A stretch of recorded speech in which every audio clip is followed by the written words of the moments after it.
बिस्मिल्लाहिर्रहमानिर्रहीम। नाज़रीन अस्सलाम वालेकुम। आप देख रहे हैं वॉच टाइम्स और मैं हूं आपका मेज़बान ताहिर नसीर। नाज़रीन, आज दोबारा हम बात करेंगे पाकिस्तान में ऐसी ऐसी कंपनीज़ मार्ज़े वजूद में आ चुकी हैं जो सरमायाकारी के नाम पर आवाम से पैसे बटोर रही हैं, बड़े इनामात का, बड़े मुनाफे का लालच दे रही हैं। एक तो इसके ऊपर बात करूँगा, एक बात करूँगा B4U ग्रुप ऑफ कंपनीज़ के ऊपर, और इसके अलावा आज बात करूँगा आमिर मुग़ल के ऊपर भी, क्योंकि आमिर मुग़ल ने जिस कंपनी को ज्वाइन किया है वो मर्ज हुई है और उसके मुतल्लिक माजी में उनके ऊपर राक और फंडिंग का इल्ज़ाम था। खैर, पहले बात करते हैं एक जो कंपनी सवात में है, RG। ये एक कंपनी सवात में है जो सवात के रहायशियों को बड़े इनामात का लालच देती है, बड़े बड़ी गाड़ियों का लालच देती है और उनसे सरमायाकारी के नाम पर उनको लूट रही है। उनके जो मालिक हैं, यानी कि RG ग्रुप ऑफ कंपनीज़ के जो CEO हैं, उनका नाम है डॉक्टर असगर अली।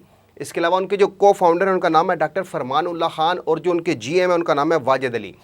ये लोग दावा करते हैं इनके हाउसिंग प्रोजेक्ट्स हैं, ये लोग दावा करते हैं टूरिज़्म के ऊपर ये काम कर रहे हैं, मोटरसाइकिलों के ऊपर काम कर रहे हैं, लेकिन तमाम जो दावे हैं वो सिर्फ हवाओं में हैं। मैंने डॉक्टर असगर अली से मौक़िफ़ लेने के लिए रब्ता किया तो उन्होंने पहले मेरी कॉल बिज़ी कर दी, फिर मैंने टेक्स्ट किया लेकिन उन्होंने कोई रिप्लाई नहीं दिया।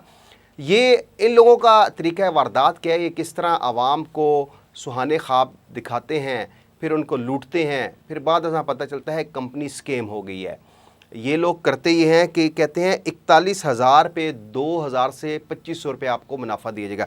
इसके अलावा मुख्तलिफ पैकेजेस इन्होंने अनाउंस किए हुए हैं। सबसे जो 500 पैकेजेस वाले को 6 लाख रुपये दे रहे हैं, इसी तरह 8,000 पैकेजेस वाले को 10 लाख रुपये दे रहे हैं, 1200 पैकेजेस वाले को GLI कार दे रहे हैं, 800 पैकेजेस वाले को 10 लाख, 1200 वाले को GLI और 1500 वाले को हुंडा सिविक और 2000 पैकेजेस वाले को 1 करोड़ रुपया या विलास दे रहे हैं। यानी कि ये वही हुआ, सरमायाकारी के नाम पर आवाम को लूटा जा रहा है। फिजिकल प्रोजेक्ट्स कोई नहीं है। मैंने बहुत कोशिश की डॉक्टर असगर अली से उनका मौक़िफ़ मालूम किया जा सके कि सवात, क्योंकि देखिए जितने भी ये स्केम्स कंपनी होती हैं इनका टारगेट सिर्फ KP है। KP किस वजह से है कि पठान लोग हैं, वो इतने मासूम होते हैं, ज़्यादातर वो लोग पढ़े लिखे नहीं होते, लेकिन वो इनकी चिकनी चुपड़ी बातों में आ जाते हैं और इन्वेस्टमेंट कर बैठते हैं। जिस तरह आल पाकिस्तान प्रोजेक्ट का आपने हाल देख लिया, आदम मोमिन चौधरी अडयाला जेल में है।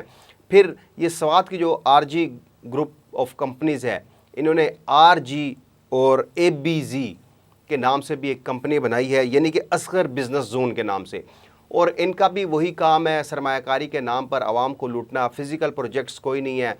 ये दावे तो इनकी वेबसाइट पे जाएं तो बहुत करते हैं कि हमारा हाउसिंग प्रोजेक्ट है, होटलिंग का हमारा काम है, टूरिज़म का हमारा काम है, मैन्युफैक्चरिंग का हमारा काम है, लेकिन कोई फ़िज़िकल प्रोजेक्ट नहीं है। अगर तो डॉक्टर असगर अली इस हवाले से हमें मौक़िफ़ देंगे तो हम उनका मौक़िफ़ भी मनोआन चलाएँगे, लेकिन मैं आवाम को ये आगाह कर दूँ कि SCCP बार बार आवाम को तंबी कर चुका है कि जितनी भी सरमायाकारी के नाम पर आवाम से रकूम इकट्ठी कर रही कंपनी है वो तमाम गैर कानूनी है।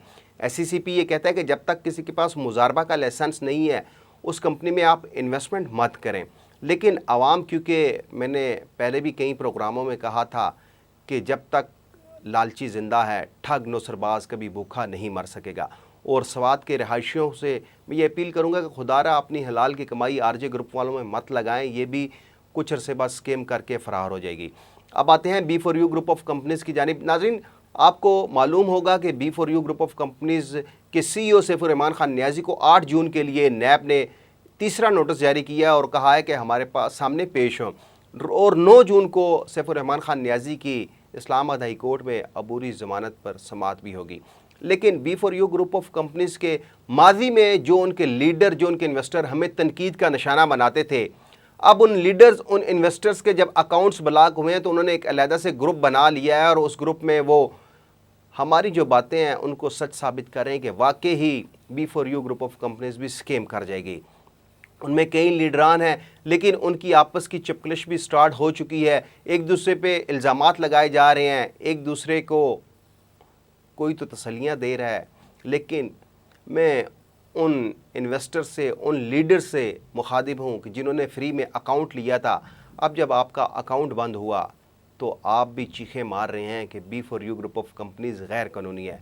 तो देख लें नाजरीन, सुबह का भूला अगर शाम को लौट आए तो उसको भूला नहीं कहते।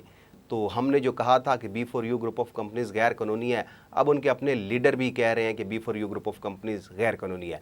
अब आते हैं, बात करते हैं जनाब आमिर मुग़ल साहब की, जिनको B4U ग्रुप ऑफ कंपनीज से निकाल दिया गया है इस वजह से क्योंकि वो 5 स्टार में इन्वेस्टमेंट ले रहे हैं और उन्होंने 5 स्टार को ज्वाइन किया बतौर CEO। उनके वॉइस नोट्स भी हैं कहीं जिसमें वो कहते हैं कि 5 स्टार मेरी कंपनी है। अगर माजी में जाएं तो हरीश कडेला जो 10 माह जेल में रह के अब दोबारा अबूरी ज़मानत पे हैं, उनकी जो कंपनी थी उन पे इल्ज़ाम था कि वो रा को फंडिंग करती है। अब दोबारा क्या हुआ, हरीश कडेला ने आमिर मुग़ल के साथ मिलकर 5 स्टार एक कंपनी खड़ी कर दी है। अब उस 5 स्टार में वो लोगों से इन्वेस्टमेंट ले रहे हैं और उन्होंने कुछ चीदा B4U के वो लोग भी इकट्ठे किए हैं जो प्रोपोगंडा कर रहे हैं B4U के ख़िलाफ़। लेकिन प्रोपोगंडा तो नहीं मैं कहूँगा, सच कहूँगा कि हम तो पहले दिन से कह रहे हैं B4U ग्रुप ऑफ कंपनीज़ गैर कानूनी है। तो अब वो लोग जो 5 स्टार में इन्वेस्टमेंट दिलवा रहे हैं उनको भी कह रहे हैं कि B4U ग्रुप ऑफ कंपनीज़ गैर कानूनी है। आमिर मुग़ल हरीश कडेला का ताल्लुक़ क्या है? आमिर मुग़ल कितनी इन्वेस्टमेंट 5 स्टार के लिए ले चुका है? आमिर मुग़ल क्योंकि उसको मालूम है कि हरीश कडेला के ऊपर रा को फंडिंग का इल्ज़ाम था, लेकिन इसके बावजूद उसने 5 स्टार में हरीश कडेला के साथ दोनों ने मुश्तरका ये बिज़नेस स्टार्ट किया। अब लगता तो इसी तरह है कि 5 स्टार के ऊपर भी इल्ज़ाम लगेगा क्योंकि जो माजी की जो कंपनी थी उसको मर्ज कर दिया गया है 5 स्टार में, और कहीं ऐसा ना हो कि जो 5 स्टार में इन्वेस्टमेंट कर रहे हैं उनके ऊपर भी इल्ज़ाम लग जाए कि आप लोग भी रा को फंडिंग करते हैं। ऑलरेडी साबित हो चुका है, FIA कराची ने यह साबित कर दिया है। हरीश कडेला जमानत पर बाहर आए हुए हैं और उन्होंने FIA से बचने के लिए अपनी कंपनी का नाम ही चेंज करके उसको मर्ज कर दिया 5 स्टार में।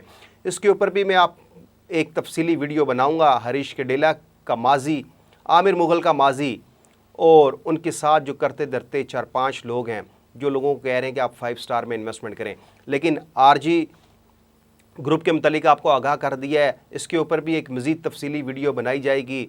और B4U ग्रुप ऑफ कंपनीज़ के मालिक सैफुर रहमान खान न्याजी 8 जून को नैब के सामने भी पेश होंगे या नहीं, ये वक्त बताएगा।